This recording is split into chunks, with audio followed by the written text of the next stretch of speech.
DCH நேயர்கள் அனைவருக்கும் வணக்கம். தொடர்ந்து நமது சேனலுக்கு அளித்து வரும் ஆதரவிற்கு மனமார்ந்த நன்றி. ஸோ இந்த பதிவில் நம்ம எதை பற்றி பார்க்க போகிறோம்னா, நிறைய சந்தேகம் இருக்கும் நிறைய பேருக்கு. குறிப்பாக சர்க்கரை நோயாளிகள்னு வர்றப்ப நாங்கள் வெள்ளை சர்க்கரை எடுக்கலாமா, இல்லை பனவெல்லம் எடுக்கலாமா, இல்லை இயற்கையாக எடுக்கக்கூடிய தேன் எடுக்கலாமா அப்படின்னு. ஸோ வெள்ளை சர்க்கரை எடுக்கலாமா இல்லை தேன் எடுக்கலாம்? ஏன்னா சில பேர் தேன் எடுக்கலாம் அப்படிங்கிறாங்க. சில பேர் சொல்கிறாங்க இல்லை தேனும் இரத்தத்தின் சர்க்கரை அளவை அதிகரிக்கும் அப்படிங்கிறது. அப்போ தேன் எடுக்கலாமா வேணாமா, எடுக்கலாம்னா எந்த அளவுகளில் எடுக்கலாம் அப்படிங்கிறத தான் இந்த பதிவில் பார்க்க போகிறோம். ஸோ வெள்ளை சர்க்கரையை கம்பேர் பண்ணும் பொழுது தேன் ரெண்டுக்கும் உள்ள கிளைசிமிக் இண்டெக்ஸ் பெருசாக ஒன்றும் வித்தியாசம் கிடையாது. இந்த தேனில் பார்த்தீங்க அப்படின்னா கிளைசிமிக் இண்டெக்ஸ் ஒரு 58 அப்படின்னு வச்சுக்கோங்களேன். வெள்ளை சர்க்கரை 60. ஸோ ரெண்டுக்கும் பார்த்திங்கன்னா ஒரு 2 தான் வித்தியாசமாக இருக்குது. கிளைசிமிக் இண்டெக்ஸில் பெரும் வித்தியாசம் கிடையாது. ஆனால் இரண்டுக்கும் உள்ள பெரும் வித்தியாசம் என்னன்னா, இது இயற்கை, இது சிந்தட்டிக்காக எடுக்கிறாங்க. அது மட்டும் இல்லாமல் இது எந்த விதத்தில் வெள்ளை சர்க்கரை சுகரை விட மேம்பட்டு இருக்குது அப்படின்னு பார்த்தோம் அப்படின்னா, இதில் கிட்டத்தட்ட பார்த்திங்கன்னா ஒரு 180 வகையான காம்பவுண்ட்ஸ் உள்ள சத்துக்கள் இருக்குது. அதை அல்லாது என்ன அப்படின்னு பார்த்திங்கன்னா விட்டமின்ஸ் இருக்குது, மினரல்ஸ் இருக்குது, ஆன்டி ஆக்சிடென்ட்ஸ் இப்படின்னு பல சத்துக்கள் இந்த தேனில் இருக்குது. இதை தான் என்ன அப்படின்னா நம்ம வெள்ளை சர்க்கரை எடுப்பதனால் ஏற்படக்கூடிய பாதிப்புகளை ஓரளவுக்கு டேக்கிள் பண்ணுறதுக்கு ஹெல்ப் பண்ணுறது என்ன அப்படின்னு பார்த்திங்கன்னா இந்த மாதிரியான சத்துக்கள் தான். ஸோ அந்த விதத்தில் இது மேம்பட்டு இருக்குது. ஆனால் இந்த தேனை கூட நம்ம என்ன பண்ணக்கூடாதுன்னா சூடு பண்ணி சாப்பிடக்கூடாது. ஸோ சூடு பண்ணி சாப்பிட்டோம் அப்படின்னா இந்த 180 வகையான சத்துக்கள் சொன்னோம் பார்த்திங்களா, இது எல்லாமே வேஸ்ட் ஆகிடும், பயன்படாது. ஸோ தேனை அப்படியே எடுக்கிறதா. இது இல்லாமல் தேன் பார்த்திங்கன்னா நம்ம ஆதி காலத்துலேருந்து நம்ம பாரம்பரிய மருத்துவமான சித்த மருத்துவம், ஆயுர்வேத மருத்துவம், யுனானி மருத்துவம், இல்லை அப்படின்னு பார்த்திங்கன்னா எகிப்திய காலத்து மருத்துவங்கள் எல்லா முறைகளிலும் தேனுக்கு ஒரு பங்கு இருக்குது. ஸோ தேன் அப்படிங்கிறது இடையில் புகுத்தப்பட்டது அல்ல, ஆதி காலம் தொட்டே புகுத்தப்பட்டது. நமக்கு இனிப்பு சுவை அப்படின்னா பழங்கள் இல்லாமல் தனியாக இனிப்பு நம்ம முன்னோர்கள் எடுத்தது அப்படிங்கிறது தேன் தான். ஸோ தேனை பற்றி நம்ம ஏற்கனவே பதிவு போட்டிருக்கோம். என்னென்ன வகையான தேன் என்னென்ன பலன்கள் தரும் அப்படிங்கிறத நம்ம ஏற்கனவே பார்த்துருக்கோம். நிறையா ஈவன் பார்த்தீங்க அப்படின்னா ஒரு நெருப்பு காயம் பட்டுச்சு அப்படின்னா அந்த நெருப்பு காயத்தை ஆற்றக்கூடிய தன்மை இன்றைக்கி இருக்கக்கூடிய நிறைய மெடிசன்ஸை விட தேனுக்கு இருக்குது அப்படிங்கிறத நம்ம தெரிஞ்சிட்ருக்கோம். ஸோ ஒரு பொருள் அழுகாமல் இருப்பதற்கு இப்படி பல பலன்களை தேன் கொடுக்குது. ஸோ இந்த தேனில் யூஸ்வலாக நம்ம ஒரு டேபிள் ஸ்பூன் தேன், ஒரு டேபிள் ஸ்பூன் அப்படிங்கிறது 15 ml. ஸோ இந்த 15 ml தேனை நம்ம சாப்பிட்றோம் அப்படின்னா அதில் இருக்கக்கூடிய இந்த குளுக்கோஸ் ஃப்ரக்டோஸ் அளவுகள் இருக்குது பார்த்திங்களா, ஒரு அரை ஆப்பிளை சாப்பிட்டா எவ்வளோ கிடைக்குமோ அதே அளவில் தான் ரெண்டுலேயுமே கிடைக்குமே தவிர ஒரு பெரும் வித்தியாசம் கிடையாது. அதே மாதிரி இந்த ஒரு டேபிள் ஸ்பூன் தேன் 15 ml எடுக்கிறோம் பார்த்திங்களா. ஸோ இதில் குளுக்கோஸ் ஃப்ரக்டோஸ் அப்படிங்கிற 2 சர்க்கரைகள் இருக்குது. ஸோ இது எப்படின்னா 1:1 ரேஷியோவில் தான் இருக்குது. இது என்ன ஆகுது அப்படின்னா நம்ம கல்லீரல் போன உடனே டக்குன்னு அது கிளைக்கோஜனாக மாறிடுது.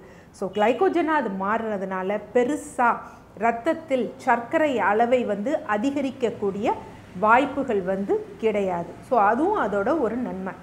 அடுத்தது என்ன அப்படின்னு பார்த்திங்கன்னா சி பெப்டைடு அப்படின்னு சொல்லுவாங்க. யூஸ்வலாக மருத்துவர்கள் இந்த சர்க்கரை நோயாளி டைப் 1 சர்க்கரை நோயாளியா டைப் 2 சர்க்கரை நோயாளியான்னு பார்க்குறதுக்கு சி பெப்டைடு அப்படிங்கிறத ஒன்று பார்ப்பாங்க. இந்த சி பெப்டைடுங்கிறது கணையத்தில் இன்சுலின் சுரக்கும் பொழுது அதனுடன் சேர்ந்து சுரக்கும் ஒரு புரதம்.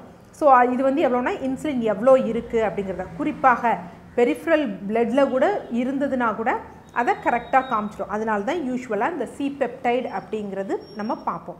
ஸோ இந்த சி பெப்டைடு அப்படிங்கிறது நம்ம இந்த ஒரு டேபிள் ஸ்பூன் தேனை நம்ம எடுத்துக்கும் பொழுது பெருசாக அதிகமாக சுரந்து பாதிப்புகளை ஏற்படுத்துகிற மாதிரியெல்லாம் இல்லை.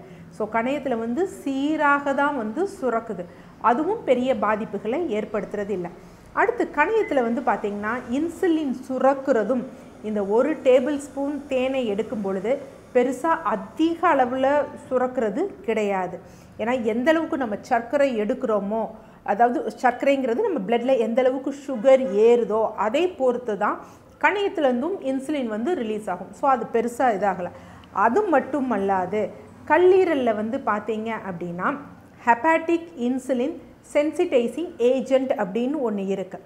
ஸோ இதுவும் என்ன அப்படின்னு பார்த்தீங்கன்னா நல்ல ரியாக்ட் ஆகி அதை யூட்டிலைஸ் பண்ணுற மாதிரி இருக்கிறதுனால பெரிதாக எந்த ஒரு பாதிப்புகளும் ஏற்படுறதில்லை. ஸோ நம்ம மேல் குறிப்பிட்ட அனைத்தும் எவ்வளோ அப்படின்னு பார்த்தீங்கன்னா வெறும் 1 டேபிள் ஸ்பூன் இல்லை 1 டீஸ்பூன், மினிமம் டோஸ் வந்து 1 டீஸ்பூன், கொஞ்சமாவது பலன் தரணும்னா மேக்ஸிமம் என்ன அப்படின்னு பார்த்தீங்கன்னா 1 டேபிள் ஸ்பூன் தேனை வந்து எடுப்பதனால பெரும் இது கிடையாது.